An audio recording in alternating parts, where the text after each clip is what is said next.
Hey everyone, in this quick tutorial, I'll show you step by step how to add bookmark in Safari. Let's get started. First, open the Safari app on your iPhone. Now, navigate to the website you want to bookmark.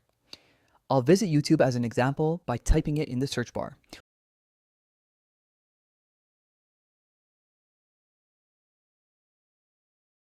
Once the website loads, look at the bottom of the screen. You'll see 3 dots on the right side. Tap on those 3 dots to open the menu. From the menu that appears, tap on Add to Bookmark. A small notification will appear saying Added to Bookmarks. Your bookmark has been saved. Now to see your saved bookmark, click on the 3 dots again at the bottom of the screen. From the menu, select Bookmarks. You'll see several tabs at the top. Open the Bookmarks tab, and here you can see your saved bookmark. The YouTube bookmark we just added is now available here. You can tap on it anytime to quickly visit the website.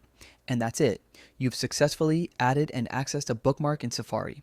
If you found this video helpful, please like and subscribe the channel. Thanks for watching.